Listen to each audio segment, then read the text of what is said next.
And so, it begins. Dark were the skies, and chill was the wind, as the land was covered in a veil of malice. Across the hill did ride a dread army of the night, cloaked in mist and fog, prepared to rain down death and destruction upon the land. And the people did crowd for a savior, a noble soul to save them from their impending demise. Just as it seemed all was lost, in strode a mighty hero, clad in shimmering metal from head to toe. Wielding a terrible broadsword, he did cleave his foes in two, smashing their ranks asunder with righteous fury. And when the day was done and the enemy strewed across the fields in pieces, the people did turn to the warrior and say, "We shall name this day in your honor. Speak unto us your wisdom." The warrior said one word that day: epic.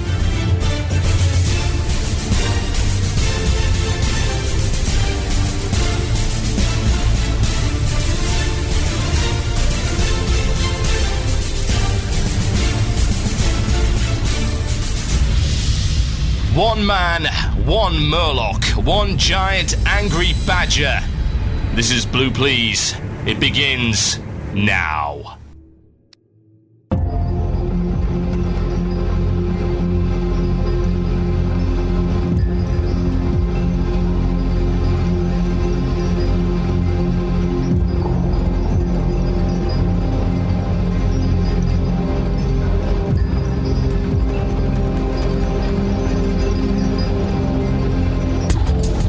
Yes, indeed, folks. Welcome to Blue Plz here on CynicalBrit.com with myself, TotalBiscuit. Oh, yes, indeed. What a week it's been!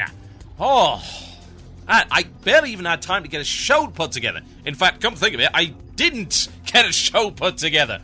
I got some of it done. I'm sure I'll make some stuff up as I go along. That's mostly what happens on the show anyway, so it's not what I would describe as unusual in any real respect. So what we're coming on the show to you today? Well, many things. Specifically, we've got an interview with Lissanna from restokin.com. So, my understanding of talents outside of the mage talents, it's bad, okay? Let's just admit it. Let's be completely honest about everything here. It is bad. I have no idea what I am doing when it comes to talents outside of the mage. So, I decided that I would get in other people that actually knew what they were talking about, and that's the plan over the next, well, however many weeks it takes to do it.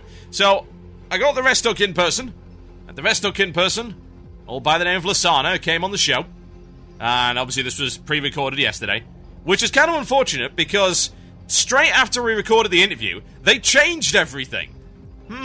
I wonder, yes. Suspicious, one might think, but whatever the case. So just take the interview with a pinch of salt, but most of the principles still apply. And everything that I say is, of course, completely wrong. So you can ignore that by default. Yeah, Lissanna a little bit later on in the show, 20-minute interview with her. And next week, I'm going to be having somebody to talk about every class, because he claims that he is, quote, te best at every possible class. Now, I did some research, and it turns out that he may in fact be te best at every class. So we're going to get him on to talk about every single class, maybe even Druids as well. And he goes by the name of Terpster. He's a little-known guy. He just started off in the WoW community. He's got a level 5 gnome warrior, and he's looking really promising. So I'm looking forward to seeing what he has to say next week on the show. Right. Okay. Aside from that, Cataclysm Q&A. I'll be talking about really what's been going on in the beta for the past week. It's been taking so very long to get anything done that I just haven't had the time to pay attention to what's going on. So I play the beta, I record the beta, I do the beta, and that's really about it. I will happily talk to you about the beta, because that's really all I can do, I suppose. There's been a few changes over the course of the week, all documented via MMO Champion, Wowhead, and all that kind of stuff. Obviously, we've got StarCraft 2 coming out in a few days. And there is also a fairly nice article about... Well, it's not so much an article, but a series of blue posts about guild perks, which I want to talk about and sort of keep you up to date on. And guild perks comes up quite a bit on this show, and some people will say, oh, well, it's just repeat content. The thing is that a lot of the Cataclysm beta stuff is going to be repeat content, no matter which site you go to. I mean, MMO Champion posts repeat content, WoW.com posts repeat content, all the podcasts mention the same things over and over again, because at the end of the day, you can't actually test everything. I mean, think about it. We can't test raiding, we can't test any more than 3 dungeons, most of us can't test the 3rd dungeon. To get into Stonecore, you need to be level 83. I'll be damned if I have time to get to level 83, I'll tell you. So, at some point, I will hopefully get the chance to get to level 83. But right now, most of us aren't there yet. It takes a long time. I mean, leveling-wise, what you're looking at is you are looking at 80 to 83 is about 70 to 77. Yeah? That's the equivalent. And now, something very recently just happened. They've changed the Hyjal zone to a level 80 zone and, doubled the HP of the mobs. Actually, maybe even more than that. It went out very recently regarding Mount Hyjal. There we go, yes, they've doubled it. So, mobs in Cataclysm at level 80 in Hyjal used to be around 1,600... Yeah, that is... No, it's not 1,600. 16,000 health. Now it's 31,000 health. So, it's going to now take even longer to level through that particular part of the actual thing. It's also happening in Vashir as well. So, yeah. Mobs are a lot tougher now. As in twice the toughness, so it's going to take longer to kill them. But yeah, I would agree with some people say 16k was way too easy. I mean, I remember when I went... You'll remember the Hyjal video, when I went and did the first quest in there, just before I did the flying tour. And I destroyed them. I mean, really fast at level 80 in default gear. And if not for that ridiculous silence mechanic they had going on there, honestly, there wouldn't have been any challenge at all. So, I suppose it's an entirely reasonable change. But yeah, so, stuff later on in the show. You know how it goes. We'll do the Lissanna interview after this. Mail time! That sounds like it's mail time! Here's the mail. It never fails. It makes me want to wag my tail. When it comes, I want to wail.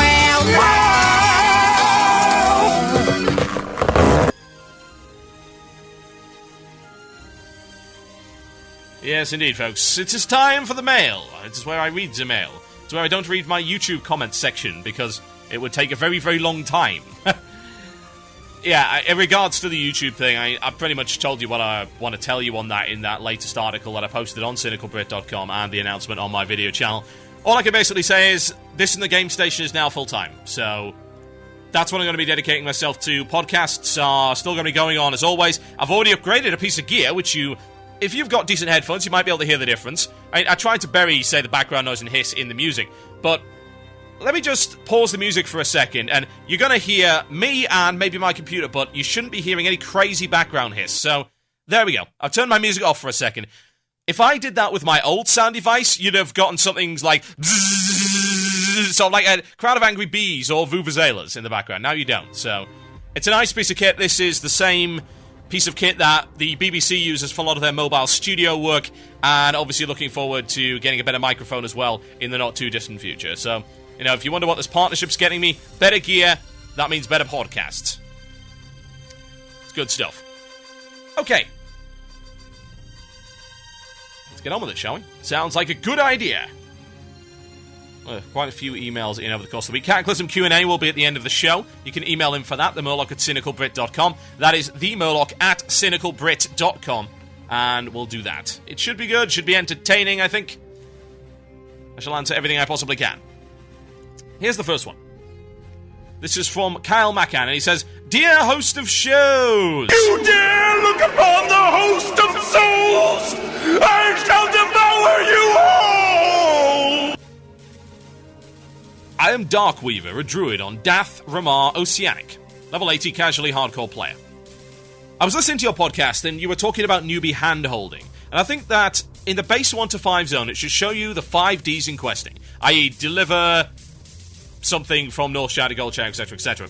I also think that there should be good tutorials outlining abilities and maybe a basic rotation, but after level 5 the hand-holding should slow down a lot to let the newbies try out pretty much everything on their own.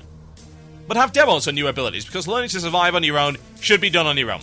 Yeah, I agree with that. I mean, The system that I would prefer to be in the game would basically be a selection of short video tutorials. Now, I had a bunch of ideas regarding embedding video into WoW, but I don't think you can actually do it. It would be great if you were able to have a little video that played every time you got a new ability. So you learned a new ability, it's like, would you like to see the tutorial video? Maybe just voice it over, maybe 10 seconds, 15-second thing, showing it in action in the situation that it would actually work. So say for Charge, like, Charge is an ability that allows you to close the distance quickly with a mob. Charge does, some initial damage, it has this kind of cooldown, and the best thing to do after charging is to, say, use this ability or this ability, blah, blah, blah. And it would show you the situation where Charge would work. So you're standing here, you're not standing too close, and you do a little video and that's it. So, tutorials have got more and more advanced in almost every game over the past X number of years. We've graduated now from reading text tutorials in manuals to reading text tutorials on screen, and then to reading all manner of things. We're seeing video tutorials, we're seeing interactive tutorials, all that kind of stuff. I mean, hell, you've got things like... Here's an example. Demon Souls. Demon Souls has a unique system whereby you see where other people die. So it's actually got a sort of pseudo-MMO element. And that's kind of like its way of teaching you the game. Bear in mind, that game is balls to the wall hard. But it teaches you how to avoid certain mistakes by seeing other people make those mistakes. There are huge numbers of different ways to teach you. StarCraft 2 is a great example. That's coming out in a few days. StarCraft 2 teaches you to play online by giving you a challenge mode. Like, say, there's one challenge whereby you have to fend off an army, but you can't click any hotkey buttons. Not at all. The hotkey clicks are totally disabled. You have to use... Say, if I want to build a unit, I have to learn what the hotkey is. I can't click on it. It stops you from clicking on it completely. So that's a great way to learn it. There's another one whereby you've got to fend off a bunch of people using EMPs and stuff like that. So, yeah. Look at all of the different ways. Even Blizzard has realized there are loads of different ways to teach you how to play the game. It's good stuff. So I'm looking forward to seeing what WoW can come up with. I mean, right now we've got the question mark system, which it's okay. It's alright. It's not amazing. But it's getting better. That's the main point. That's the most important thing. It is getting better. It is improving. It's better than it used to be. Now, I've said it before and I'll say it again. Two starting areas that do a very good job of teaching you how to play the game are Troll and now also Tauren. You'll see the Tauren video on my channel. That is a really good starting zone. It's not fancy, but it actually gets some really good story immersion going on, and it teaches you how to play the game. It gives you a wide variety of different abilities to choose from. So, I like the Tauren starting zone. I think it's great. I'm looking forward to playing and filming more of it. But yeah, I would agree. You don't have to handhold them through the entire game. Maybe have certain level ranges whereby it's like, okay, let's have a bit of a refresher course. So, what have you learned so far? Well, here's some more advanced techniques. Maybe don't start worrying about rotation at level 5, Start worrying about rotation at around level 15 to 20, which is when you go into your first dungeon. By that point, you've got enough abilities to be concerned about your rotation. And if you're going at the right level, then it's actually pretty challenging. So think about it. Is there anything wrong with teaching people that way? I don't think so. I think that is something that's very important. I think it's Blizzard that has to grasp that as much as possible if they want to fulfill their goal with Cataclysm, and that is keeping the players past the trial period. Because right now they are hemorrhaging players across the board who quit. 70%? Was that the number? 70% of people. They actually quit before the end of the trial. Think about how crazy that is. Now, some people, of course, don't like it, but there are other people that are just not engaged by it. Blizzard has got to try harder in that regard. And there's nothing wrong with having more players. Okay. Let's see what else we've got. That'll do. Dear Tree of the Damned. Yeah, that's mentioned, by the way. I'm actually in a new legendary frog animation. The Legend of the Black Book. I will provide you a link. Yeah, I should really post that on the front page. I'll pop a link up at some point. If you listen to the podcast, it should already be up. But if you listen to the live show, then I'll pop it up after the show so you can watch it. I've got a little bit part in that, and, that Legendary Frog did some commissioned artwork for me, so I did a little bit of voice acting for him, and, it all works out. So, With the impending release of StarCraft 2, it has been known that the Collector's Edition will contain a WoW vanity pet. Clearly this is a marketing gimmick, but something that bothers me about it. Do you think it's right for a company to use their most popular game to pressure people into spending the extra $50? Or do you think Lil Thor is the perfect marketing scheme that should be encouraged? Also, do you think we will see this more in the future? Okay.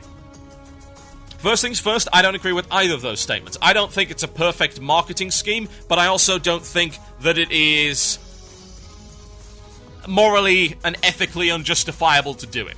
It's not pressuring, it's benefits. I think this is the kind of thing that you have to have a look at and say, well, is it okay to give benefits to someone that supports multiple products from the same company? Because I'm thinking yes. I mean, what's so wrong with that? Anybody? No? Didn't think so. It is a good marketing scheme. It's not a great marketing scheme, but it's good. What you've got here is a demographic that tends to overlap. Let me ask you a question. I wonder if Tiny Chat has a polling system.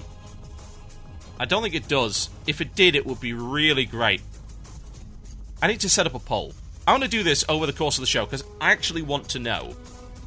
Inquiring minds wish to know. I'm going to put a link in the comment, and I'll let you know after the interview with Lissanna exactly what's going on here. I want to know how many of you that play WoW also play another Blizzard game, or have played another Blizzard game to a reasonable degree. So, if you're a WoW player, have you played StarCraft, StarCraft 2, Diablo, Diablo 2, Warcraft 3, Warcraft 2, Rock and Roll Racing, The Death and Return of Superman? I certainly hope not, because it was awful. You know, any Blizzard game. Because I'm willing to bet the vast majority of you have, and you probably enjoyed it. Which means that it makes perfect sense to give the Little Thor pet to people that buy the Collector's Edition, because we're talking about rewarding people that spend money on Blizzard products. That seems reasonable to me. That's not some evil corporate scheme. That's not pressure.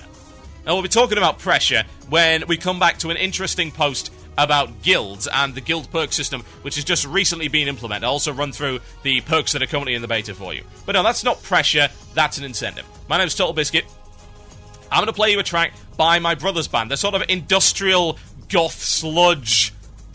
They're a little bit EBM as well. They're called 1999. This is a cover of a new model army track, and it goes by the name of Vagabonds. I'll give you the link to their page in the chat room, as well as in the show notes on cynicalbrit.com for the podcast listeners. They're really great. Obviously, I'm supporting my little brother on this one.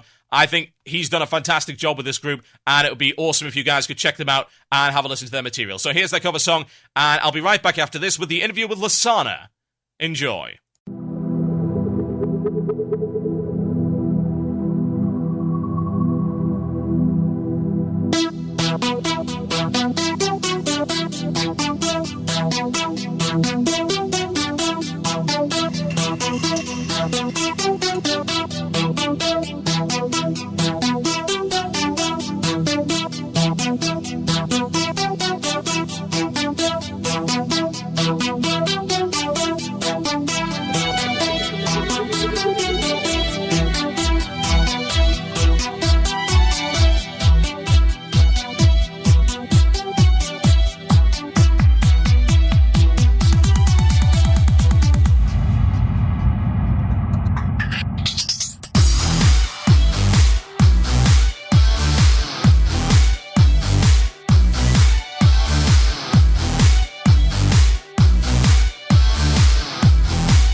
Sounds of 1999. My brother's band there with the cover of New Model Army's Vagabonds. Go check him out over at Reverb Nation. I'll post the link in the chat room and, of course, on my website. Are you ready to listen to the Lissanna interview? I must apologize before I do this. Well, two reasons. First, some of the stuff said in this interview is, in fact, a little bit out of date because this was recorded last night just before a beta patch. And secondly, the servers for live broadcast are now at full capacity. You're maxing out a gigabit and a half pipe right now, which is fairly ridiculous. So if you've got friends that can't listen to the show, my apologies. You'll just have to listen to the podcast after the fact. And now, time for Lissanna from restokin.com. Ladies and gentlemen, my name is TotalBiscuit of the WoW podcast, Blue Plz on cynicalbrit.com. You know that already because that's what you're listening to, but I just wanted to remind you because I know you've got short attention spans. That's why I cut this show up into nice 15-minute chunks. Nice and simple, nothing too complicated. I'm bringing somebody on the show who is significantly more polite than I am, so it's to try and balance the cynicism a bit. It's to continue a series that had a bit of a false start, it must have been a couple of months ago now. I brought on the lead blogger of the Pink Pigtail Inn, and we had a great conversation about various things community-related, and I said I wanted to bring on more good people from the WoW community. Unfortunately, they seem to be a bit few and far between, but I managed to track one down, and I forced her to come into the studio, most likely against her will. Ladies and gentlemen, of restokin.com, may I present to you Lissanna. Hi, guys. There you go. Right, so you're here for two reasons. I have an ulterior motive. Now, the first of which is to talk a little bit about Restokin, what you do within the community, your WoW stuff and all that good stuff. However, I'm useless at talent. I have no idea about any other talents other than Mage. So what I'm going to do with my interviewees over the next few months is bring on people that know what they're talking about, and they can make me look better. And I spend pretty much all my free time staring at talent trees. Fantastic. You're perfect for this show. So we're going to have you on to talk a little bit about Druids. Yeah, I hear you play Druids. Druids. Yeah? Yeah, I play Druids. Excellent. I have a couple Druids. I have about 4 different Druids I'm playing with on the beta server. That's how much I like Druids. Wait, 4 Druids? To have backup Druids in case one of them gets broken. I like that. Backup Druids. That's high-quality stuff right Yeah. there. Yeah. Well, in order to be able to see what all the different colors of the different cat and bear forms are, you're supposed to be able to use the barbershop to see all the colors. But the barbershop's broken, so I had to level up a couple different Druids to level 10 or 15 to see the different colors that you got before they had lots of pictures of them online. That's impressive dedication. So, tell me a little bit about restokin.com. How did that get started? I actually started as a forum guide writer on the dredges of the actual official WoW forums, and I have 2 stickies up there first. So, at some point, the developers had decided to threaten to take away the Druid forums, and I was like, well, where am I going to put my guides? So my boyfriend at the time had the wonderful idea of, let's just make you a blog, and then you can put all your guides on the blog, and regardless of whatever the developers decide to do the forums, you always have sort of everything in one place. And so we started it about a year and a couple months ago, maybe a year and a half at this point. To have a central place for my guides, and then it allowed me to write really long forum posts with better formatting and embedded links and pictures Links and and colors. things like that. It's fancy, isn't it? Yes. Yeah, it's really fancy. Yeah, I remember writing the FAQ for the EU forums, and it was infuriating. It's like, I need words. Give me words, and links would be nice as well. But, well, there you go. Kudos for surviving those forums long enough to post anything of merit. Yeah, and I managed to actually get a following from the forums that followed me to my blog when that started. So awesome and slightly creepy. So you keep running. So you keep running the blog, and you're putting out mostly Druid guides. Mostly Druid stuff. Sometimes I dabble in other classes, but I'm really horrible at playing things besides Druid, so I tend to just stick to what I know. Excellent. I can absolutely relate to that. So, why exactly do you keep producing this content? What's your motivation? I actually really enjoy helping new people. So my main guide is a leveling guide where I go through all of the talents for new druids who are like, oh my god, there's these talent trees, I have no idea what to do with them. They come and they look at my leveling guide, and suddenly all they have to do is follow my list of, take this at level 10, take this at level 20. Here's what your talent tree looks like at level 30. So that's what I really got started with. And as I got sort of more experienced, I also bridged out into a healing guide that I started around 3.1 or something like that started to take off. But mostly when people think of Lissanna, they think of my leveling guide and starting to help newbies learn the world of Warcraft as a Excellent. druid. So your aim is to make people less terrible, then? Yeah, pretty much. I like helping Fantastic. people to learn the game. Excellent. And I like make that. That's a good make up philosophy. for the lack of a help manual and how to figure out how to deal with a class that basically has 4 different ways you can play it, and it's really easy to do it wrong. Because I ran into like a level 25 druid with a caster balance spec wearing a mix of melee and caster gear using cat form, which none of their gear or talents was actually set up to be able to do. Yeah, I mean, I can totally understand. I've met loads of people that play druids wrong. I mean, some of them even get moonkin. It's disgusting. It really is. It's horrible. Moonkin's actually getting better. No, the reason why my site's called Restokin was the first thing I tried to figure out how to do when Moonkin form came out was I kept trying to figure out how to heal with Moonkin form in my talent spec. And I worked really hard at having really awful looking talent specs that I made work anyway. By sort of creative use of game mechanics. So I worked really hard to make Moonkin not suck. I'm useful in a raid now. Oh, dear.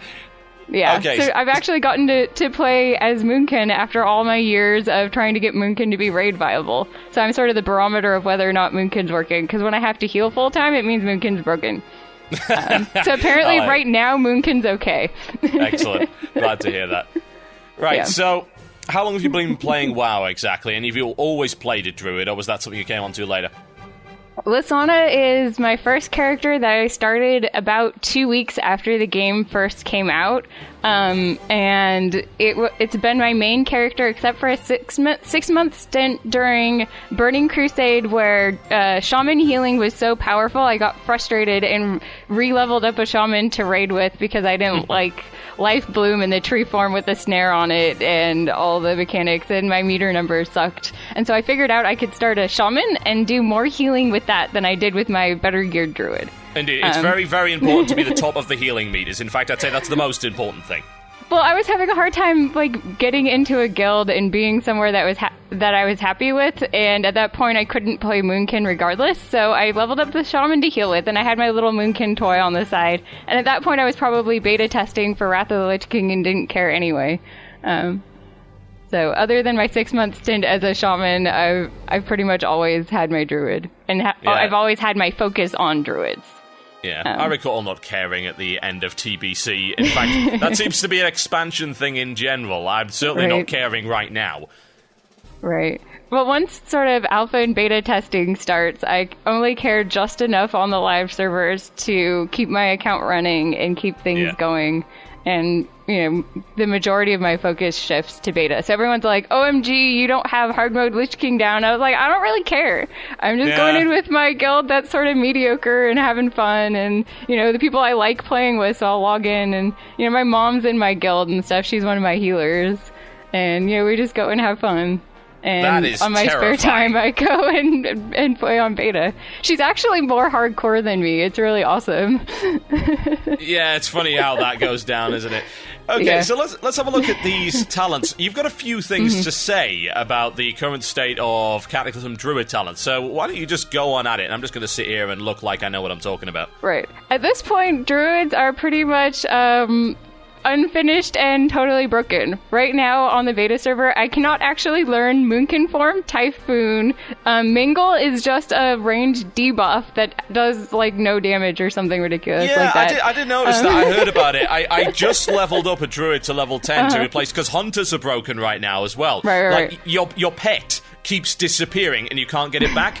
So because the starting zone's balanced around you having a pet, the mobs are almost impossible to kill. And focus means you can't keep spamming conch shot or anything like that. So I leveled up a Druid instead, and people will say, don't get Mangle, because it's terrible and it doesn't work. Okay, I'll go balance and try that new ability, which is actually kind of neat. Star Surge is actually pretty awesome. People keep misunderstanding what it is. Basically, it is a giant ball of I will kill you, which happens to have other effects on it too. Yeah, it's a Druid Pyroblast, but with a shorter cooldown. Actually, not a short cooldown. It's a short cast time, a 15-second cooldown on it currently.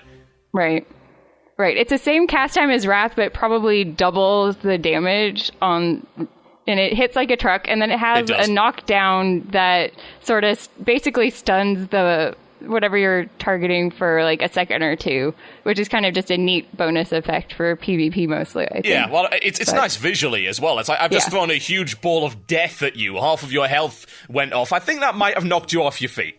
Yeah, and it ends up kind of feeling like the green fire that Warlocks always wanted. Sorry, Warlocks, they gave it to Druids instead. Yeah, the first thing I thought is this is some kind of gigantic Chaos Bowl, isn't it? It's great stuff, actually. I'm really enjoying that. I'm looking forward to showing that off on the video this evening. So what else is wrong with the talents exactly? Well, they're not finished. Blizzard kind of admitted that Druids are sort of behind in development, mostly because we're such a big pain in the neck to develop. Because we basically have 4 specs crammed into 3 trees, and they never really know what to do with us. They'll do things like, no, Eclipse will never have charges, and then the latest build of the beta server basically has charges, only they don't call them charges.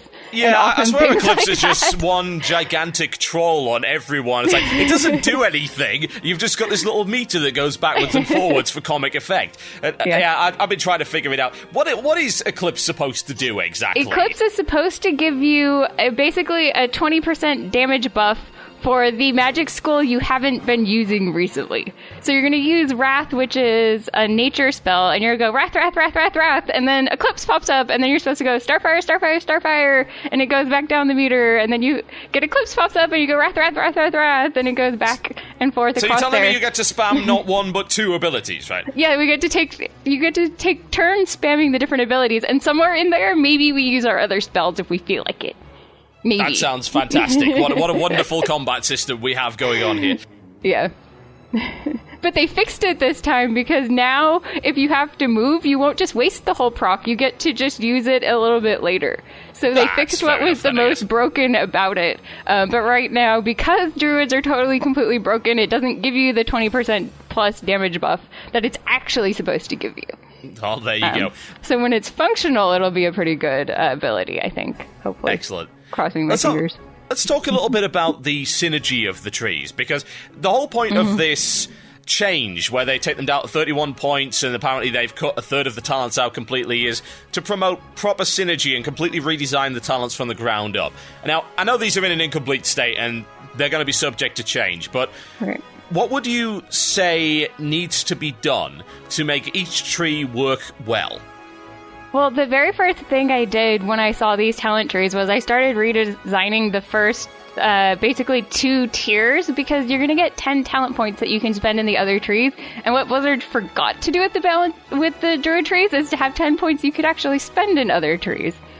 So right now, it's a little bit hard to see. For Ferals, you can pretty much just put most of your points in Feral, maybe 3 to 5 points in Resto, but past that is mostly useless. And Resto can't even put anything worthwhile in the first 2 tiers of their tree in the first place. You spend 10 talent points and all you get is a bonus to rejuvenation. Like, was it 15, 16, 17, 18, like 19 or 20% to your rejuvenation is all you get out of your 10 points you put in the talent tree. Great. Yeah, it's not great, is it? I mean, if we're looking at, say, the first tier of Feral, and I suppose you might splash on Feral Swiftness, but what are you going to do? They forgot to put bear talents in there. Yeah, there's that as well. Well, I guess you get dodge from Feral Swiftness. So you get some dodge, and you get to reduce your rage and energy costs on stuff. And I don't really know why Predatory Strikes is that early. I guess you can shift out and heal, but then you can't get Furor, so when you shift back into Cat and Bear form, you won't have any energy or rage. So Furor needs to get moved back into the Feral tree for Predatory Strikes to actually be useful at that level. Indeed, it doesn't seem to be particularly well thought out thus far, at any rate. No, what it kind of looks like was they took the big trees and they're like, alright, we have to put out a build, what should we do? Alright, let's just cut out some random talents. These look like ones that we can randomly cut out, and then we're just going to smoosh them together and put out a talent tree. And we'll get back to it later. Sorry, Druids, we'll get back to you later. Maybe, we want to make each individual talent more powerful. What are we going to do? Okay, we've got all these talents right here, so which one can we put together that serve no practical purpose by being put together? Well, we'll throw this one in here, there we go. These don't relate to each other in any way, shape, or form, but you can have it anyway. Right. Well, these are cat things, so we're going to put them in the same talent. And these are bear things, so we're going to put them in the same talent. And then we're going to make some talents that overlap between bear and cat, because we can't fit that many talents in that little tree. Yeah. Yeah. It's not ideal, is it? I'm just looking actually at tier 4 of Feral right now, and I'm seeing it's like, you need to really just take all of that, don't you?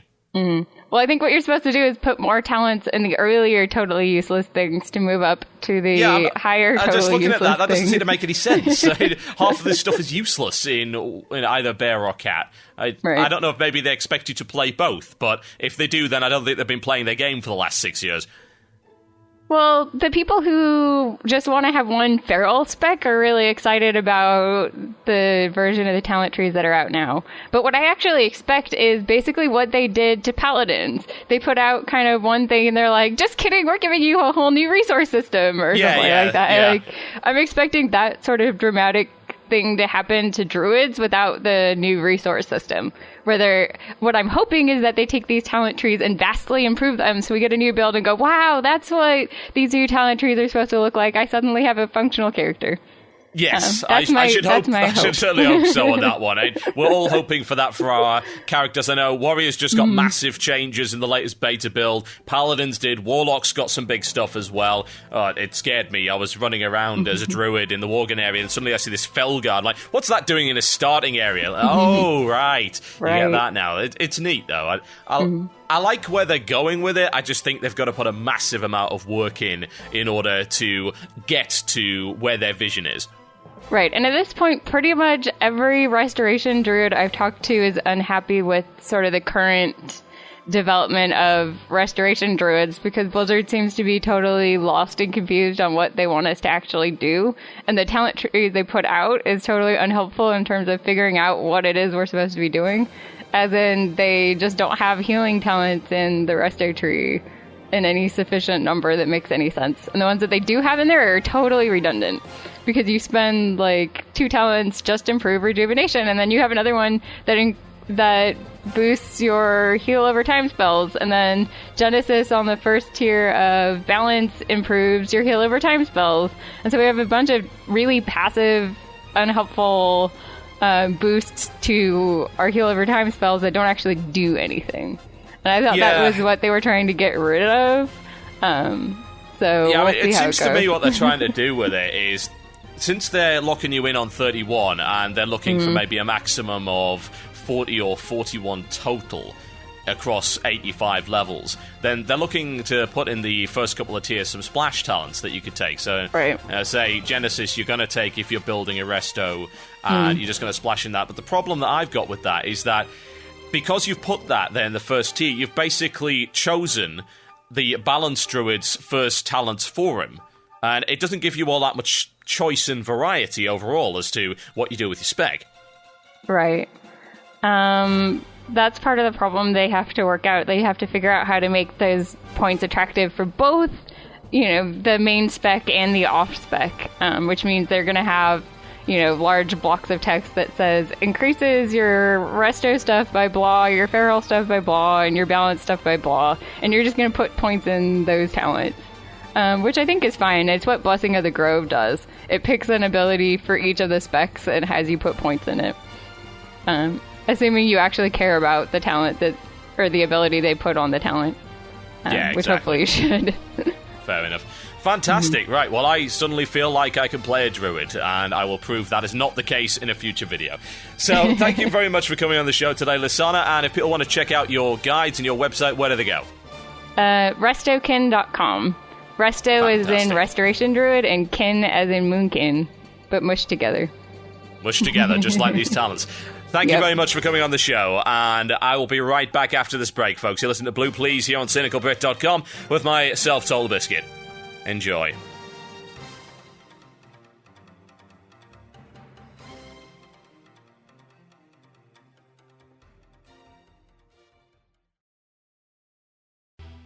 Friend, I've got what you need! A premium quality Ventrilo server from UGTservers.com!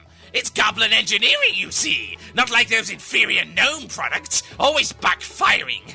If you're short on cash, you can even share the cost of the server with Guild Deposit. Have those lazy guildies of yours pay their dues. I could offer you this amazing electric cattle prod that'll really get them moving. UGTservers.com, voice communication for your guild. Get yours today. Let me tell you a story about With Fire the Worgen Hunter and the tragic end of his hunting career. A long time ago, in the city of Greymane, there lived a hunter and his dog, Gnomebane.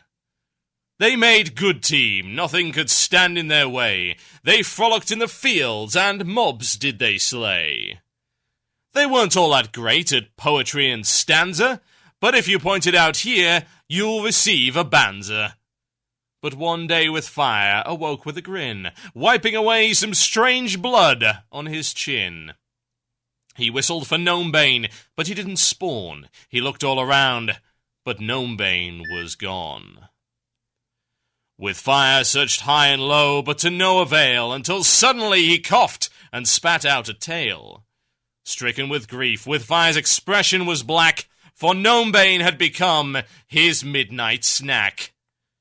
And so With Fire, alone and distraught, all of his training and battles for naught, did take up Gnomebane's favourite bone, and make a promise that he would atone. He renounced his axe, his pet and his bow, his self-esteem at an all-time low. He pledged himself to defend all creatures, and so became a druid at the Gilneas teacher. And that, my friend, is where our story revives us, which kinda half rhymes with disastrous contrivance.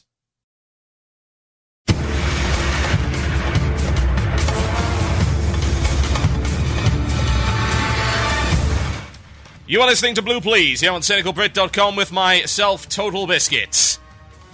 That is a absolutely 110% canon account of what exactly happened to Withfire, the unfortunate Worgen Druid. Yes, indeed. Sorry, the Dragon Hunter. He's now, with kittens, the Worgen Druid. So it's been changed. There's the lore. I'm very RP now. So I sent that through to Chris Metzen, and he literally fell over because he was unbelievably stunned by how amazing that piece of lore writing actually was. Absolutely unbelievable. Also, I am happy to say at the moment I have, well, in association with VTWProductions.com, I brought on another streaming server. So if you have friends that can't tune in, Mirror is up, ladies and gentlemen. I shall post that in here. The overflow, there we go. So if you can't tune in, no problem at all. Okay. So, my druid actually went through 3 hours of leveling up a druid for the sole reason that playing a hunter right now without a pet is awful! Oh, wow! The pain and suffering that will be inflicted on you if you decide to do that in the current state of the beta. Oh, wow. Bloody crazy, is it not? Oh well. Let me tell you a little bit about it. So, I put up a video of this, but I want to talk about this in more detail because it brings up some interesting points. And the first of which is just how tough should the content be at that level. And, say, the second thing would be, what have they done which has changed the balance so much? Now, some people are asking, they ask this every week, and I think they don't quite think this through. No, the webcam isn't in sync with the audio, why would it be? Let's be honest, they're not plugged into each other, they're not the same thing, they're completely different websites. They're not going to be synced up, that's crazy. Alright. So here's what happened with the Hunter. At the moment, the Hunter can't keep a pet for any more than about 5 minutes. It's a beta and it's buggy, so that's totally and completely understandable. Yeah? I'm not bashing Blizzard at all for having a buggy beta. In fact, I'm actually very happy they've got a buggy beta. Really. I am. And you want to know why? Because I am sick and tired of companies bringing out demo products and claiming it's a beta. Oh, you can get involved in the testing process, get involved in our community. You can provide awesome feedback, and this will be some kind of great community effort where the community and the gamers and the game company come together for some kind of giant ideas orgy. And you know what? It doesn't happen. It's garbage. None of this nonsense ever happens. You want to know what beta I'm in right now? Medal of Frickin' Honor. Oh, God. Why would they even release anything in this current state? I mean, seriously, it's so very bad. Oh, man. And we're not talking about something that is buggy. We're just talking about a game that is just bad. It's a demo. That's it. It is a freaking demo product. There's a lot of things that have done this. An awful lot of things. And a prime example, Settlers 7. All of that crap was still broken in the actual release. Medal of Honor, broken. Bad Company 2, at least they actually got some fixing done there. I don't expect anything to happen in between now and Medal of Honor launch. I don't. I think the multiplayer is going to be just as imbalanced and just as ridiculous as it currently is right now. Which is unfortunate because I pre-ordered it on the EA store. So my god, the single player better be good to justify that. Oh dear. That's a bad beta because you know what? That's not a real beta at all. That's deceptive. That is deceiving people into believing that they're getting involved in a testing process. Now, why is that bad? Well, there's a few reasons. Firstly, they are deluded into thinking the problems with the game are actually to do with the beta, as opposed to flagrant design issues for something that's already locked in and most likely has gone gold. Like Medal of Honor. Again, we'll come back to this because it's a great recent example. Medal of Honor is a mess. And I can guarantee that when that multiplayer comes out, it's still going to suck. Because the design ideas and the philosophies behind that are just badly put together. They didn't think. In their desperation to make a Medal of... not so much a Medal of Honor, but a Call of Duty style thing. Something that is like, one-man army, blah, instant kill, pseudo-realistic. We're talking about precision. They call this genre precision shooters. Yeah, Medal of Honor now is a good example. Stuff like Modern Warfare 2, good example. Bad Company 2, sort of. And Bad Company 2 is not so much a precision shooter, honestly. But hey, that genre is really popular right now as a result of Modern Warfare. That means loads of people are trying to get into it. And you know what? Medal of Honor is just worse than Modern Warfare. It just is. I don't even like Modern Warfare, and I can see that there are far better design philosophies in play in Call of Duty Modern Warfare than there are in Medal of Honor. So I am so very happy that Blizzard are willing to make such massive sweeping changes and are actually willing to display the game. They're not insecure. Yeah, that's the thing. I think the companies that only show these tiny little demos of stuff like, right, what could we get finished in time for the beta? Yes, indeed, the beta, air quotes. What can we get finished in time for that? Well, I suppose we can get this level and these guns, and maybe that's about it. That's so bad, isn't it, when you think about it? That's great. You can show me about 5 to 10% of the game, and you're not going to use that to fix the rest of it, are you? Because it's just a... It's a bzzz. Sorry, I'm turning to Crichton over here. It's a red and blue striped golfing umbrella. It's the Bolivian Navy on maneuvers in the South Pacific. It's not a beta. Absolutely not a beta. And that's a big problem. Because people think it's a beta. And when the game comes out, and when they realize suddenly that, this was a demo, this was what they could get finished quick enough. And oh god, what the hell just happened? Why have I just bought this game on the basis of a glorified tech demo? This is no beta. So, when I talk about insecurity, I'm talking about the fact that Blizzard is willing to show something in a raw state and trust people not to go ballistic. And, of course, they'd be completely wrong in that trust, because people are dumb. Oh, no. TotalBiscuit, you're so mean. Oh, boo-hoo. I watch my AdSense revenue tick as you cry over how mean I am on the internet. Oh, so mean. I have eggshell feelings. Oh, please. Grow the hell up and grow a goddamn spine while you're on with it. I wasn't aware that we had so many bloody invertebrates in the community of World of Warcraft. Apparently we do. That is the new alliance race. Squid. Octopus on a motorcycle. We called it years ago. And it turns out that's exactly what's going on. No spine, no backbone, no nothing. I'm so mean. Boo-hoo. Cry me a frickin' river.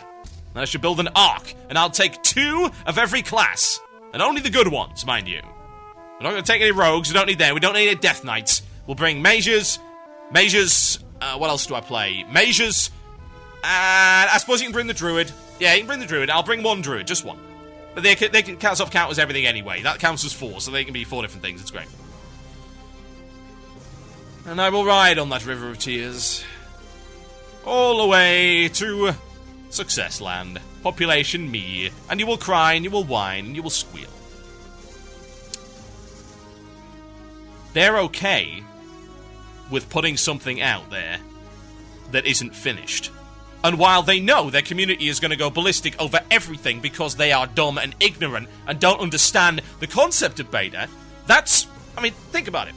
I'm not going to blame the community just for being dumb across the board, because they're not. There's plenty of very smart people within the WoW community, but what we're talking about is a community that has now seen how other companies do betas, which are in fact glorified marketing demos, and then when they see Blizzard do a real beta, which they have always done, I might add, StarCraft 2 beta.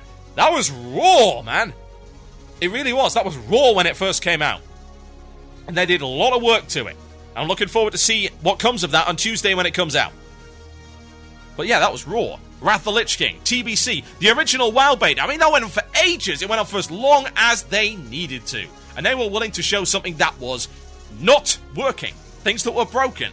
And for God's sake, even today, I told you about the mangle thing. The mangle thing's still there, and if you see in my latest video, the textures on my face disappeared and were replaced with the goblin. Now, I know that can happen in the live servers as well, but that was because when I logged in, all the textures on my face were flat. I had no face whatsoever. And obviously we had the whole disappearing face thing with the hat. There's loads of problems with the game. And you know what? That's fine, because the game's not out yet. And it's not close to being out yet. And they know this, and they're testing it, and they're getting everything sorted. Isn't that a good thing? And wow, the tangent. I'm fairly sure I started... How did I start off this segment? Yeah. I'm not off on that much of a tangent. I'll be alright. So. That's sort of the story of the Worgen Hunter starting zone. In a nutshell, beta is beta. Or beta is beta. Or more accurately, if I'm going to get my ancient Greek and my Latin right, Veta is Veta. Or Vita, whichever you prefer. Both of those work. As far as I'm aware. So, that zone is broken for hunters because hunters can't keep their pets out. So they can't tank the mobs and they can't deal with them in an effective manner. And more importantly, of course, you're in an enclosed space.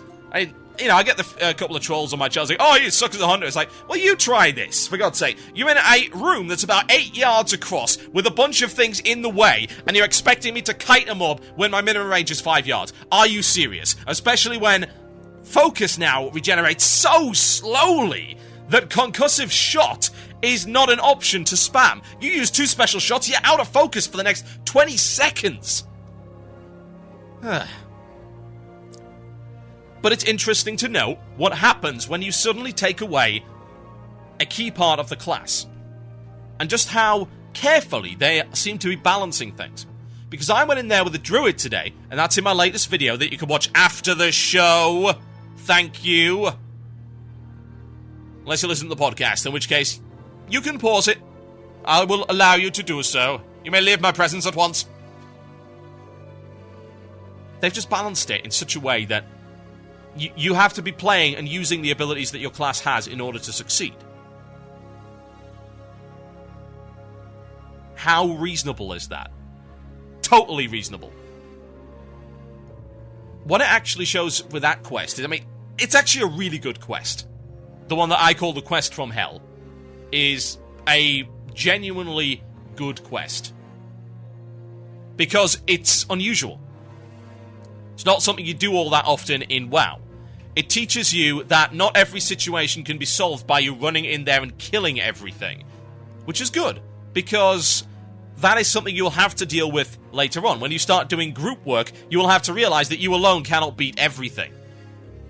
That's a great way to test it out. And honestly, I would like to see in the starting zone a group quest. I really would. For God's sake, do you not think there's enough players? A Worgen starting zone on launch is going to be ridiculous. It's already fairly well populated, and that's in a really limited beta period. What's so wrong with having a group quest in the starting zone to teach you the mechanics and just say, guys, seriously, pop-up, big pop-up. This is a group quest. It is very likely that you will not be able to take it. DDO did something like that. They called them extreme challenge dungeons. It means that a dungeon that you'd normally be able to do on your own on, say, casual or normal mode, you will require a group for. It's very clear about that, and it provides appropriate rewards, and you know what? It feels very epic. And I think that is the most important thing. Yes, I did just say... Isn't that what questing is all about? Having a grand adventure.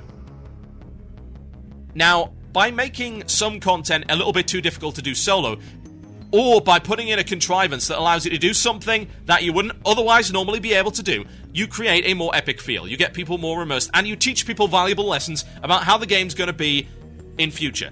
I don't want all our new players leveling up with the idea that everything is okay to do solo. One, it's not as fun. That's probably the most important thing. Group content should be encouraged because it's more enjoyable to play. Why do you think I'm such a big supporter of Recruit a Friend? It's such a better way to level up. It really is. You REF, and suddenly, hey, this is more interesting. I level faster. I've always got a friend with me. They could summon me. I could summon them. I get this 2-person rocket mount. Isn't that what MMOs are all about? Playing with other people and having fun with your friends. At the end of the day, I can talk all I want about competitive raiding, about PvP, about endgame content, about, oh, things are going to be hard and challenging, but every time, it's always got to come down to one basic, simple thing. All of that content relies on playing with other people, and a starting zone should encourage that from the very, very beginning. So, you've got these quests like the stealth quest. It's ideal because it teaches you can't kill everything on your own. And then you've got other quests that encourage groups that also say you can't kill everything on your own. That's a valuable lesson that everybody should learn. My name's been TotalBiscuit, and you are listening to Blue Plz here on CynicalBrit.com. In fact, it is still TotalBiscuit. I'll come back after the break to run through the guild talents with you, or the perks, as it were, and look at the... Well, there are some complaints about it, let me put it that way. I'm going to deal with those. In the meantime, I am going to play you some music by the one and only Sabaton. This goes by the name of Coat of Arms. Enjoy. You're listening to the podcast, an archive of Blue Plz. Music was removed to comply with copyright law. If you'd like to hear the music, tune into the live stream on Fridays at 8 p.m. GMT. That's 3 p.m. EST, only on CynicalBrit.com.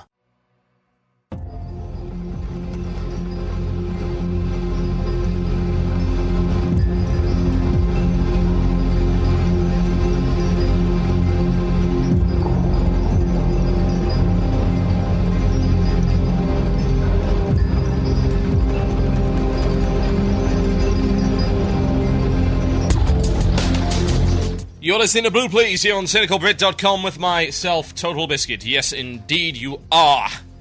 It's good stuff, isn't it? I've enjoyed the show so far. Hopefully the rest of you have too.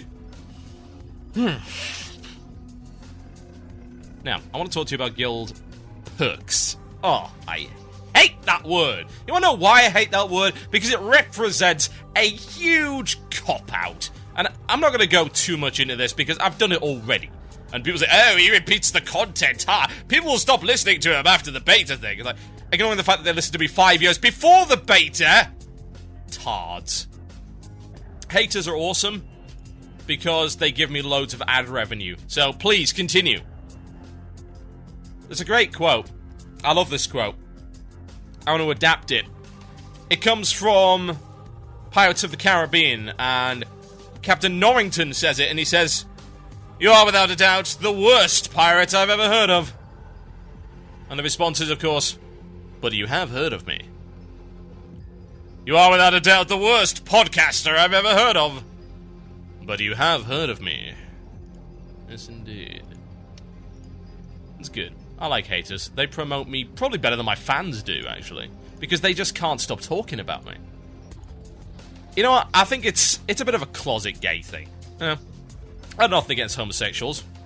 I just don't want to put anything against homosexuals. It comes down to the fact that I'm sure these guys must have some closet thing for me. They must. I mean, nobody could talk about me that much without being in some kind of ensconced and infatuated state. It's a little crazy, isn't it? But there you go. So, let's talk about... I don't want to say it! I don't want to say it, because it's such a disappointment. Why would you do this, Blizzard? I know why you do this. Because people cried, and they've cried again as well. We'll talk about the crying in just a moment. Where the hell did I put this? It's around here somewhere. There was a thing about perks. Aha! There we go. Guild perks list. Fantastic. So we're going to go through the guild perks list, and I will provide a link to you in the chat room. You can go through them with me. There you go. Okay. So let's have a look at what they've replaced guild talents with, and we'll assess whether or not it was worthwhile, and then we'll go on to the crying about it. Okay. This system right here is basically identical to what DDO currently has, except it doesn't have guild frickin' airships. So it's not quite as good. It also doesn't have anywhere near as many levels. Like, DDO has 100 levels, where these guys have 25, and yeah, it's not quite as impressive, is it? So, first things first, fast track. Experience gained from killing monsters and completing quests is increased by 5%. That's rank 1. So in other words, if you are in a guild, you're going to have this by default. Number 2, mount up. Increases speed while mounted by 5%, which doesn't work in battlegrounds and arenas. Okay, that's pretty smart. Because, oh my god, the PvP balance. I'm not in a guild that is rank 2, therefore you have a slight speed advantage. Ah! Get in a guild then! Maybe it's because you're an antisocial bigot and nobody likes you.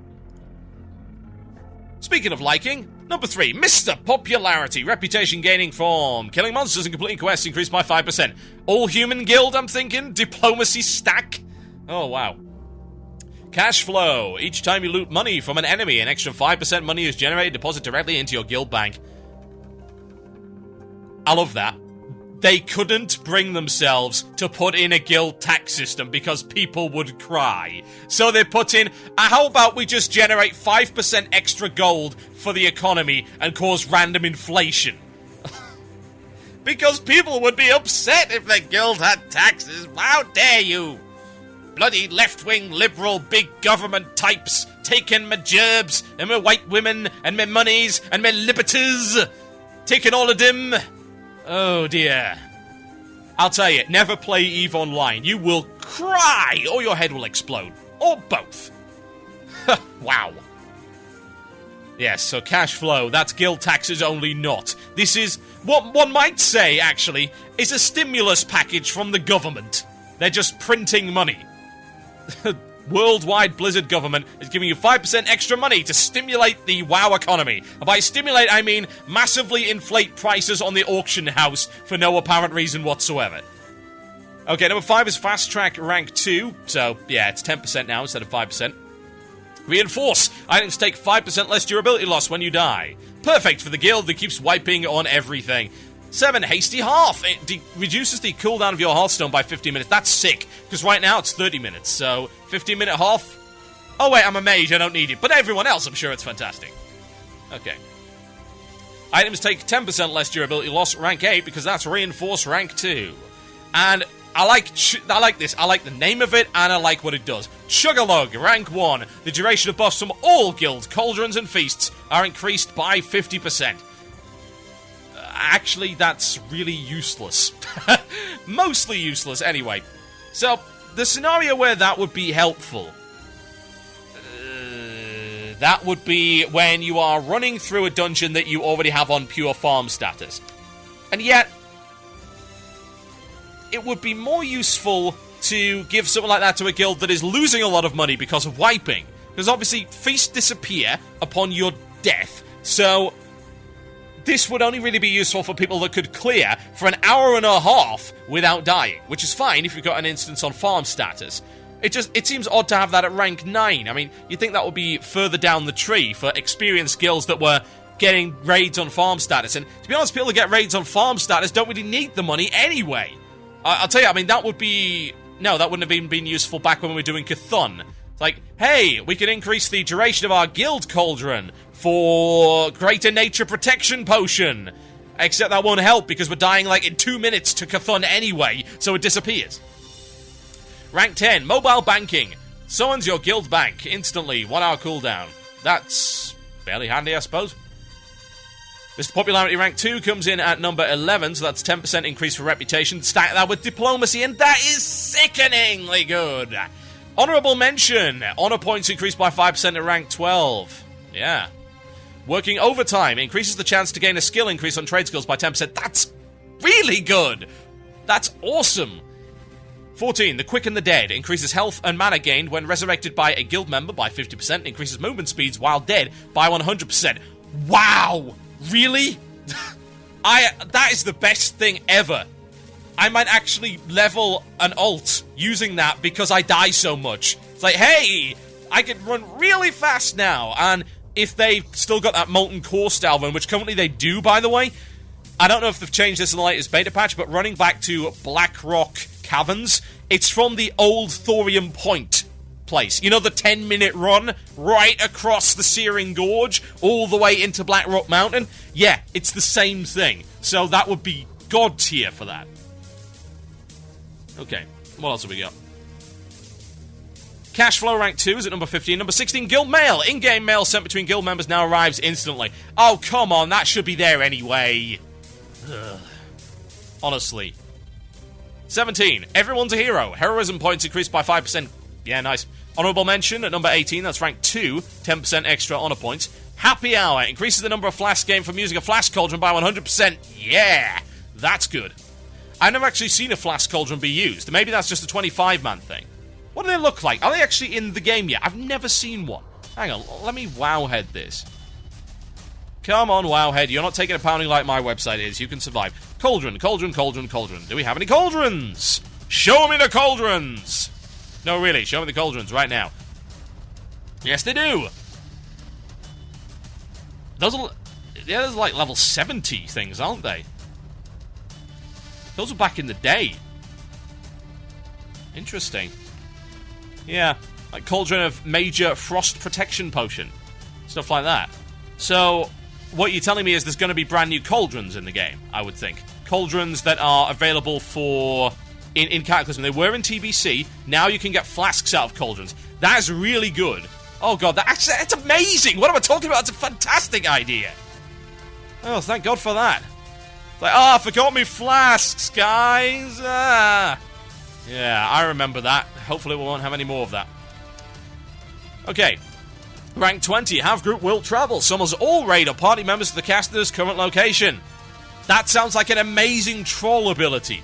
So... I cast that, and I put them in the middle of Stormwind. There we go, no problem at all. Actually, that's sick, come to think of it. That's great for city raids. Think about that for a second. So you sneak a rogue into a city, all the way through to the leader of the city, then you summon an entire raid directly in there, straight away, instead of having to do warlocks and 2 guys. Think about how silly that is. Wow. Chug-a-Lug rank 2, 100% duration increase on cauldrons and feasts. So yeah, with the cauldrons thing, I suppose Chug-a-Lug is useful. The feasts, not so much. Unless they're going to make feasts endure through death as well. Bountiful Bags at rank 22 increases the quantity of materials gained from mining, skinning, herbalism, and disenchanting by 50... Holy crap!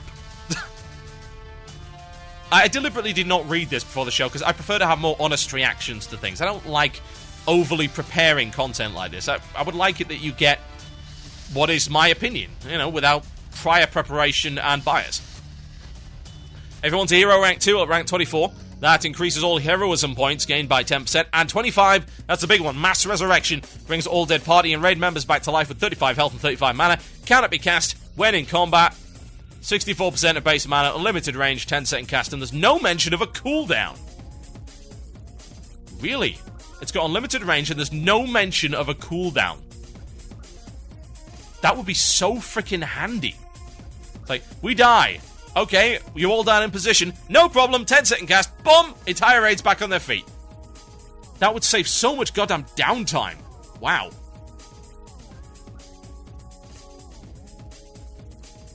I'm looking forward to that. Should be a lot of fun. Okay. So, what's the whining about all of this then? Because that sounds great, right? Well, here's the thing about the WoW community. They will cry about anything. And I do mean anything.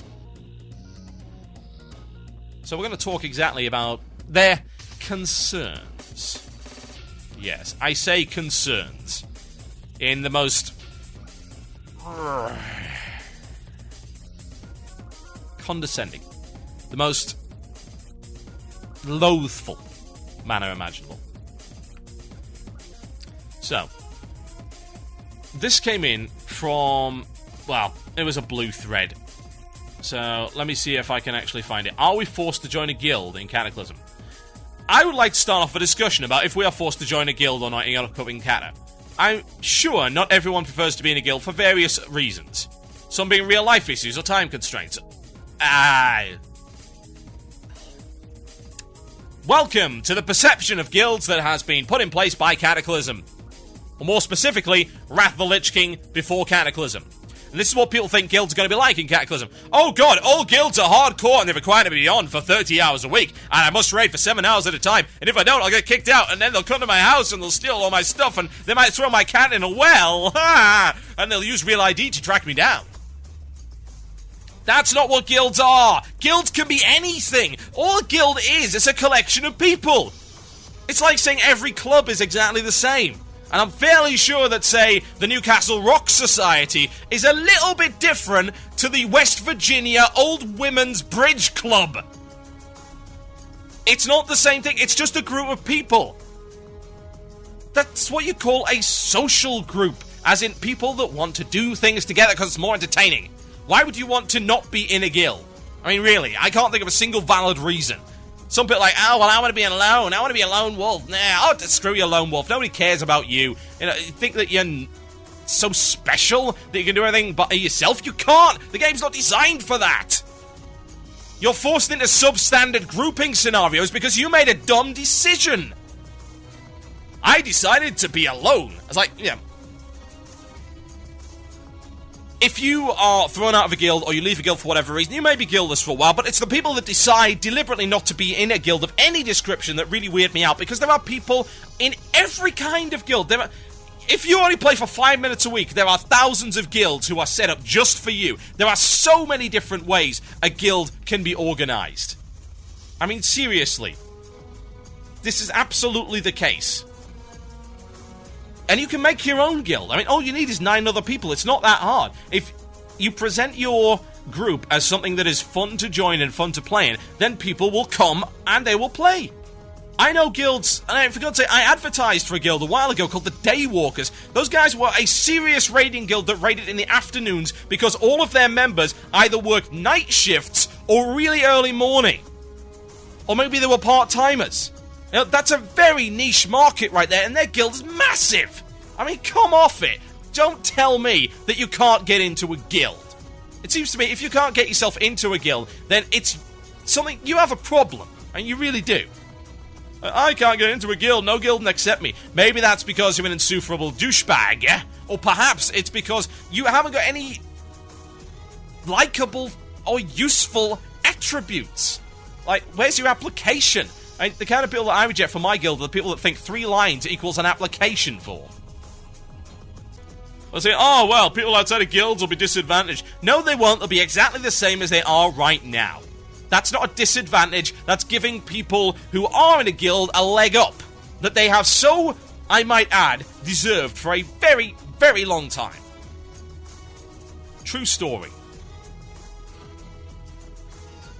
I don't know what all this crying and complaining and whining is, but Blizzard doesn't seem to be a particular fan of it either, because their statement is this: it won't be forced or required in my opinion. Larger guilds right now already enjoy a variety of advantages in getting groups together and such, so while the new system may encourage players to take part in guilds, it can be avoided if wanted.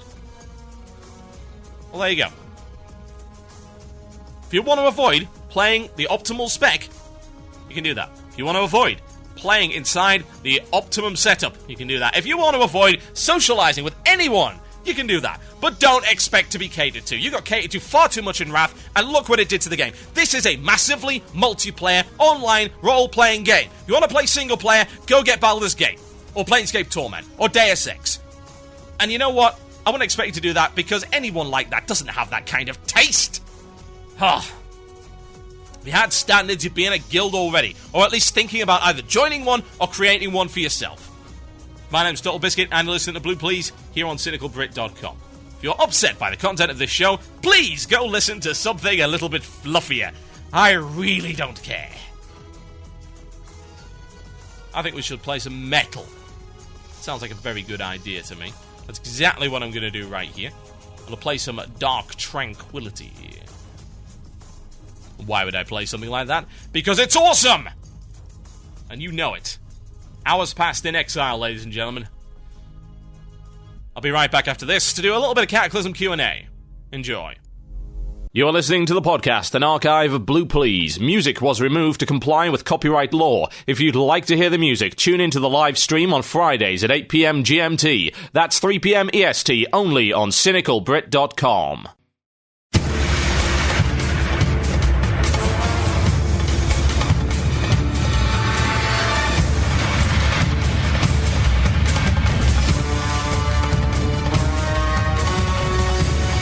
I think I broke it! Oh god, what just happened to Tiny Chat? So I think we overcapacitated? That's not really a word. We'll go with it anyway. Overcapacitated works. This evil Tiny Chat thing. Oh, wow. Ah, that's good stuff. I like it. Maybe just couldn't handle the epic. Yes, indeed. Cataclysm Q&A time, ladies and gentlemen. Send it on in. The Murloc at Gmail or cynicalbrit.com, whichever you prefer. Gmail tends to be a bit faster. As much as I like, hey, the Melodic at cynicalbrit.com, aren't I professional? Well, as it turns out, Gmail's quicker than that, especially when the server's getting hammered as much. So, yeah, send it on over. The Murloc at gmail.com. It's the place to go. Shouldn't have any issues with that whatsoever. Okay. Send it on over. I can't do it via the chat room, I'm afraid. I wish I could, but I cannot. Because when you do it via the chat room, I cannot see any PMs because they come so fast. And one overrides the other, overrides the other, overrides the other. Oh, Jesus, it's terrible. So I've got like 23 messages right here. I cannot answer these because if you send them in, I won't be able to read them. Ugh. Also, by the way, if you're in the chat room and you hear a microphone or whatever that's not mine, it's very easy to deal with. Just click the sounds and notifications little boxes right there. Just click them off, and that will stop it. Some people obviously have their mics open. It's not a big deal. Right.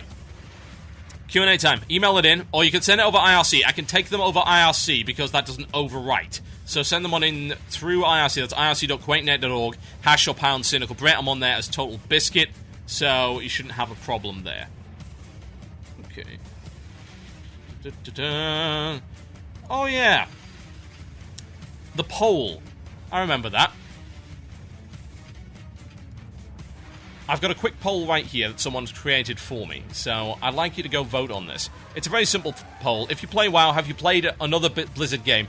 And I'd like you to answer this if you played it on something as, more than 5 minutes. So, there's the poll right here. And you can go vote on that. I would just like to see the results by the end of the show. I'll put this up as well for you guys that are listening via podcast. That will be embedded into the page on cynicalbrit.com's archive notes, which is, it goes up on the front page when I put out every episode. So just check out cynicalbrit.com. You can vote in this poll. I'm just willing to bet that there's a huge number of people that are in that crossover demographic there. Alright. Email time. I really need to close all of these windows. Oh dear. Alright, let's go Chrome. Separate this window and close everything else. Thank you. The problem I have with Chrome is that I open up so many damn tabs that it's like, alright, I have 37 tabs open. I can't read any of these because they're too small. So let's go back to my Gmail. I have my tiny chat open and my Gmail, and that is all that is required at this point in time. Everything else can go away. Right. Cataclysm Q&A questions, ladies and gents. I am going to log in. And then once I've done so, I shall be able to give you some answers to that questions. Right. Okay. Fantastic stuff, right. Just logging in at the moment, so I'll try and answer as many questions as I can and log in. Alright, greetings host of shows. Has Blizzard released or mentioned anything about new or redone racials for old races? Not anymore. Not yet, anyway. They're going to, but it's not in there as of yet. So, right now, everyone has the same stuff with the exception of Goblin and Worgen. I must say, Worgen is not as impressive as Goblin, really. They have some nice stuff, but it's an awful lot of passives, and I'm not really all that keen on it, per se. Some more actives would be nice. Also, I think we might be breaking the poll site. Whoops. Okay, I'm logging into with Kittens again, and he's wearing blackface, apparently. Gotta love the bugs. Go, Total Halibut, log in. There we go. Yeah, so that's expected in a future beta build. I'm curious as to how much XP it requires to level in Cataclysm. In Wrath, it takes about 1.5 to 1.6 million for one level. While I can tell you for a fact that 80 to 81 at the moment takes about 3.5 to 3.6 million, and they have stated that 70 to 80 is about the same as 80 to 85. Simple as that. So, that's the answer to that. Obviously, that's all subject to change, so just bear that in mind. Can you tell me anything about the professions in Cataclysm? Not a huge amount. Oh god, I'm falling to my death! I forgot. Oh, where's my Blake? Oh god, where's my Blake? Where's my Blake? 28,000 damage. Oh, why did I log off on a mount? Oh. I reset, well, all of my bars were reset because they reset the talent, so I have nothing on my bars, and I just fell to my death. Bollocks. Not good at all.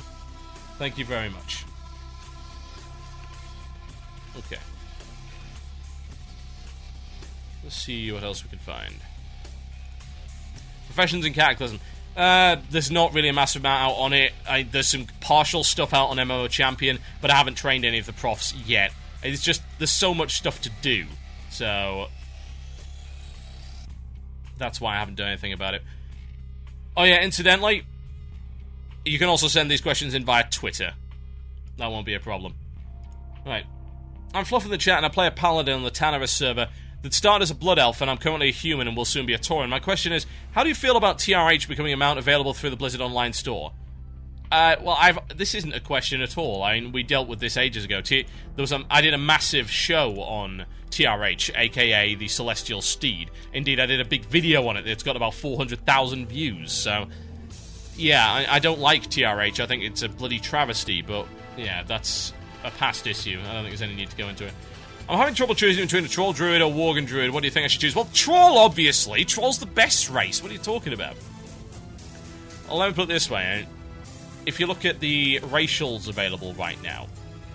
God, I'm going to have to log in at my Worgen in order to do that. Am I really going to aggro a level 9 wolf? Oh, please!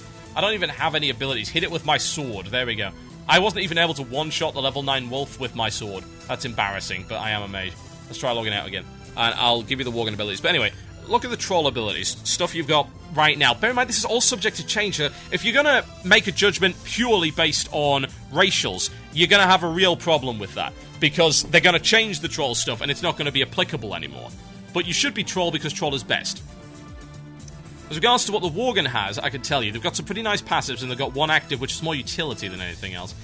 Oh, every time my bloody Worgen looks disgraceful. Okay. Worgen. Login at me, Worgen. And I'll tell you the racials that they actually have.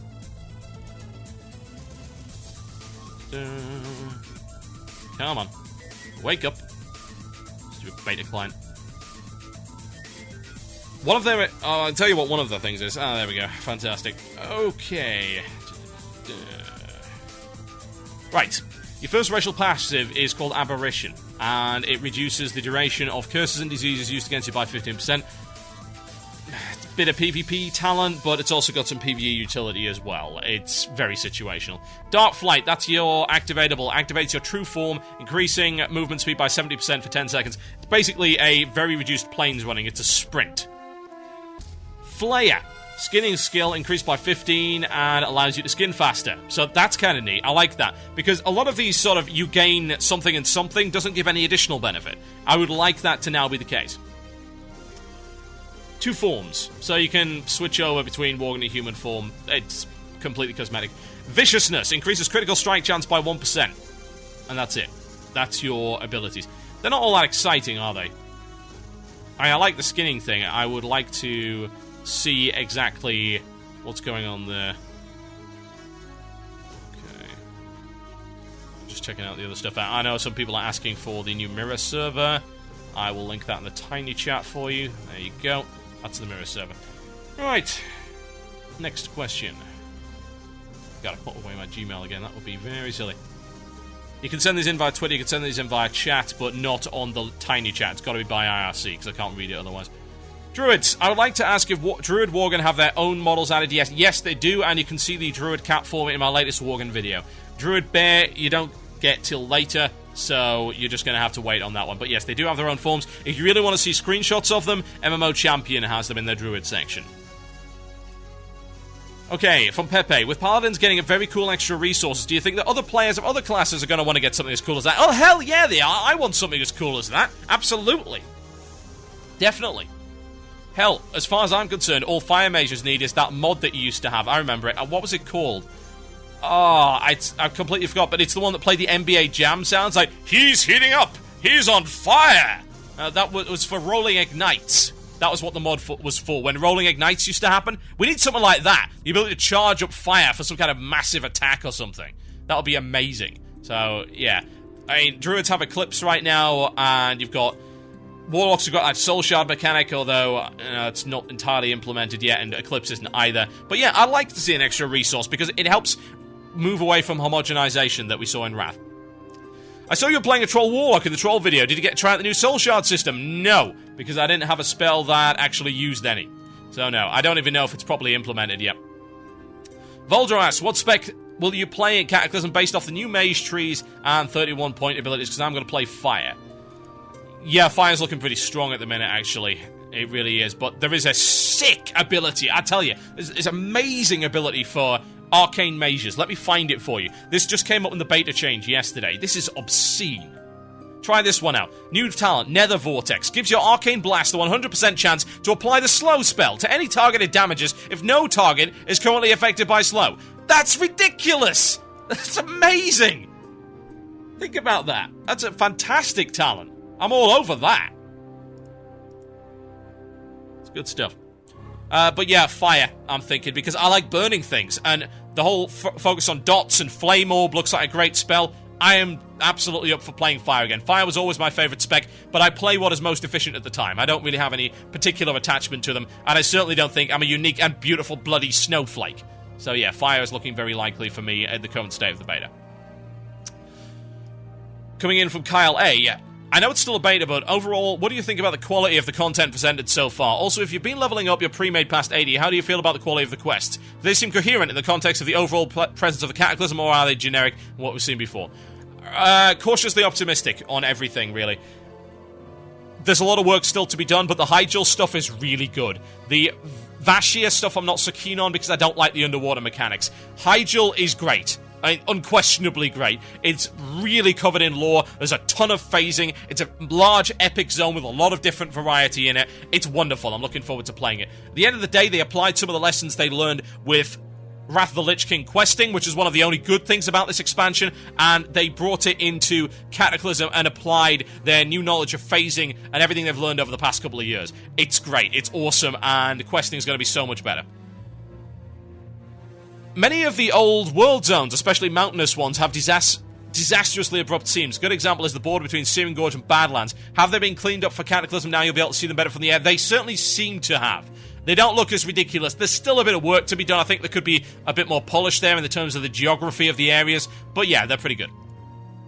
Dear host of shows, I always look forward to getting new spells while leveling up. It seems that a lot of new abilities are going to be learned very early now, which means that there's going to be less abilities to learn after 15 to 20, and I have less to look forward to. Leveling might become boring in that respect, especially when you've done the new zones already and you're on your second alt. Are they indeed learned too early, and what is your view on it? Well, they're not really. You learn that big ability there, but you've also got a lot of new active stuff that's coming in as talents, and they're going to be more spread out. So you're going to learn extra abilities there. Obviously, the ranks have been taken out, but they said they were trying to aim for you to get a new ability or powered up version of an ability every 2 levels or so. I don't know whether or not they could pull that off, but it's possible when you think about it. There's a lot more abilities than you would really realize overall for a lot of different classes, so we'll see what they can do there. But yeah, I understand your concern. I mean, the fact that they're bringing in that big powerful ability at level 10 is something that's well, you've just kind of blown your load a little bit too early there, haven't you? You've got some problems with your stamina, let's just say. And then you have to deal with the fact that the rest of the 85 levels maybe aren't so interesting. I think they'll be able to pull it off. It looks solid for the most part at the moment. Okay. A few questions, one general, one about quests, and one very specific. So first off, Cataclysm was designed as a combination of some of the best features in the entirety of WoW, while adding some new ideas and improvements. On paper, this sounds like what a lot of people have always wanted, but as we all know, things on paper don't always turn out as planned. Do you think that Cataclysm has achieved most of its goals it set out to do so far? Mostly, yes. I think their retention goal is getting there. The idea of getting people really hooked in early on, that's getting there. Leveling experience for alts and for new players, way more interesting. Vashia needs a lot of work. I don't think that's anywhere near as good as it should be. I don't like the zone at all. It's a very good-looking zone, but I hate fighting in it. It's absolutely terrible. I think the instances are showing a lot of promise, but my god, they need to stay the course and not chicken out on it. It's like, oh, it's too hard. We need to get rid of it. And I don't know about the raids. I mean, the raids look good. I like the fact that there's going to be at least 3, most likely 4 on launch. 2 6s, a 4, and a 1 is what they're looking at. That's great. That's back to the TBC model. That's much better. So we're looking at multiple tiers from launch. Good, good, good. More of that. Split it up into smaller dungeons that are more of a change of scenery than anything else. It makes people less bored. I mean, you got Old War, which has, 15 bosses? God, go to hell. It's just, it gets so boring after a while. Because you've been in there for month after month after month and you don't see anything new. Okay. What else we got? Second question. Have you seen any mid-level questing? What's your opinion on that? I have seen some around Stone Talon at level 30 or so. Really good. Honestly, a lot of it seems really, really great. Stone Talon is a fantastic zone. Some of the zones haven't been changed as much as Stone Talon, but the whole plot that's going on there, it's really awesome, and I think you'll really like it. Third question, TBC starting zones, Eversong Woods, Ghostlands, have they received any major changes? Not a massive amount. Ghostlands, not really. Eversong, not really. They haven't altered a lot there. I think there'll be some minor changes, but bear in mind, those starting zones were always better anyway, so I don't know just how many changes they're going to inflict on that. Have you ever played a Frost Mage? Do you think Blizzard needs to bring Frostbite back? Improved freeze makes sense in the PvP tree. I don't like Frost. I think it's boring. I know they want to try and get everything valuable for PvP, but just give it to Frost and let them have done with it. Really, nobody wants to throw ice bolts in raids. It makes you look like a sissy. I'm wondering, once Cataclysm raids come into beta, will you be posting raid videos covering the bosses? If I can get a level 85, yeah. That's the problem. I mean, people have been asking, why don't you post Stonecore? Because you can't get in there before level 83. You literally cannot enter the dungeon. I don't have time to level from 80 to 83. That's like leveling from 70 to 77, man. That's a lot of work, and I wouldn't be able to post video content. What I'm going to do, most likely, is I'll finish up the starting zone content, and then I'll start leveling the mage in Mount Hyjal, and I'll do quest content there, and try and get to 83 there, but it's going to take a long time. So if you want to see something about the Stonecore, I know Tank Spot, who are, of course, now also part of the game station, have a video about it. It's not as crazy in-depth as the stuff that I tend to do, but it's really good nonetheless. So go have a look at that one if you're really interested in it. Okay, couple more, then I'll do shout-outs, and I'll end, folks, because, yeah. It's been a lengthy show, and hopefully everyone's had great fun. I certainly have. Where is Tinkertown? Tinkertown is now located somewhere in Redridge. I believe it is under the bridge that's now been repaired. So if we blow up the bridge again, that will flatten Tinkertown and get rid of the gnomes for all time. What else have we got? Do you actually need to put a point into slow for the Vortex talent to work? That's a great question. I don't know. I don't think so. Live update. Space combat in Star Wars Old Republic has been confirmed. Awesome.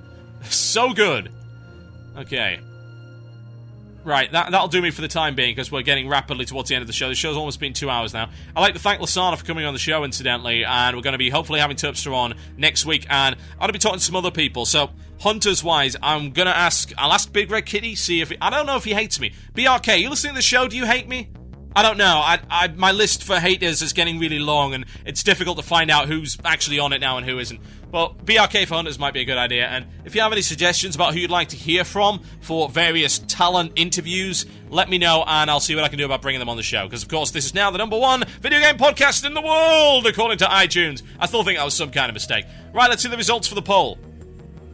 Okay, live listeners, have you played a Blizzard game next to WoW? 91%, that consists of 212 people say yes, and 9%, 20 people say no. There you go, there's your evidence right there, this entirely subjective poll.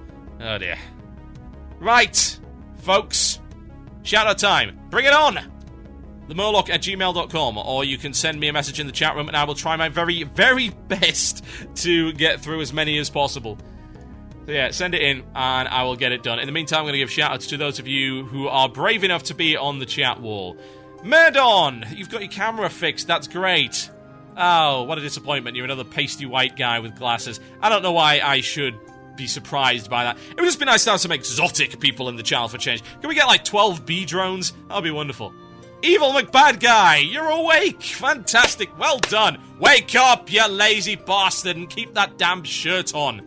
Man, I'd see you. Over the past 2 days, I've seen more pasty white male flesh than I ever want to see in my life. And I'm not just talking about looking in the mirror. I'm talking about watching people like Husky do his freaking parody of that Old Spice commercial. I cannot unsee! Tomarus, welcome to the channel. You'll probably survive about 5 minutes with these creeps. Fear the calm. You are very calm, aren't you, honestly? I don't think I've seen you express any emotions through this entire show. Show me some excitement, or anger, or upset, anything. Moufette, welcome also to the chat wall. Fantastic stuff. B-Drone, you are not moving as much as I expect. Are you on something? Tranquilizers, maybe? Sort it out. Bacon strip. I am impressed by the size of that tower of hats. But I would watch out. You might have to go into a chiropractor after that. Lavernius! Why do you always look so down all the time? It's not that bad. TotalBiscuit, you handsome, dapper fellow. And Nocturnus, what the hell's that on your head? I'm trying to figure this out. What is that thing? I don't know. And Persis, oven-baked what? Move your head so I can see what that is. Where are you? That you have a big banner that says oven-baked S. Oven-baked what? Oven-baked stones? Oven-baked...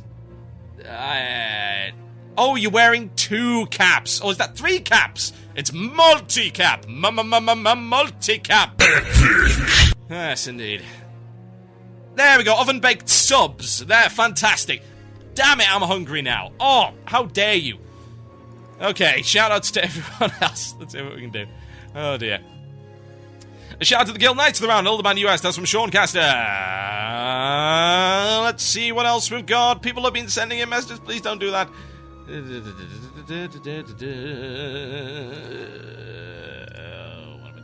am I doing? These are all questions. These are no good at all. A shout out to StarCraft 2 for being released in 4 days. Hoo-yah! Looking forward to it. Hell, it's about time. A shout out to Devilish, to the members of Phoenix Legion on COA, and the members of the New Bus on Aeonar. I'm actually a guildie of BRK. Oh, hello. This is actually useful. I'll get in touch. Yeah, do that. Get BRK to give me a word. I'm not mean. He can speak to Lissanna and ask. I actually am very nice in interviews. I just blast people for the rest of the time. Okay. Shout out to Eric for restarting his WoW account from Defiles. A shout out to my guild, the Steam Wheel Cartel, the Rise of Legends. That's from I Tank for Lulz. Oh dear. A shout out to Hordecore and the Echo Isles, Old Thundertards and Grizzly Hills. And a shout out to a random person in a random location. Oh, I bet you think that makes you smart. A shout out to my guild, Default on Zenadar, EU. What else do we have? Many things. Shout out to the guild Snake for being solid. I see what you did there. I wish I didn't. A shout out to the Restokin for the interview and Bacon for stealing my t-shirts. That's from Magic Thieves. And a shout out to Sailor Moon. Oh, are you 12? Go away. A shout out to Angelo and to myself for entering the Blizzard writing contest. Are you going to write about your love for the wonderful female priest Angelo, Onin? Yes, I'm sure you are. A shout out to OMG It's Jay. He never comes up with anything original, I swear. Come on, do better than that. I know it's Twitter and it's only 140 characters, but please, do something with it. A shout out to the Warden for having a nasty block tier. Oh, that's unfortunate. Yes, indeed, that would explain why we do not have the Warden in the chat today. What else do we have? A shout out to me for 15 straight runs through ICC, but still no gunship shield. Still running with a 200 NAC shield. Damn your ICC! That's from Peter Deragren. And a shout out to Elders at Play. That's on Frostmane from Manuel. And a shout out to Maradin from Anvilmoth, being new to the show, recommended his friends, wiping in Halls of Reflection 5 times today and starting playing his 80 mage again. If you need proof of why a guild is a good idea, then there you go right there, wiping in a HOR. My name has been TotalBiscuit. You have been listening to a 2-hour Blue Plz right here. Thank you to my special guest, Lissanna. Looking forward to having some more interviews next week. And shout out to everyone here for maxing out my streaming servers. That's never happened before. That's ridiculous. I've got more videos coming up for you. And of course, shout out to the Game Station for the excellent opportunity they've given me. Looking forward to producing videos for you guys. Oh yeah. I am done, I think. I'm gonna go get pizza. Damn you, guy in chat! Good night. You have been listening to the podcast and archive of Blue Plz, WoW's #1 shock jock show, only on CynicalBrit.com. We'd love to hear from you, so feel free to leave a comment on the Cynical Brit website or write a review of the show on iTunes. Thank you for listening, and I'll see you next time.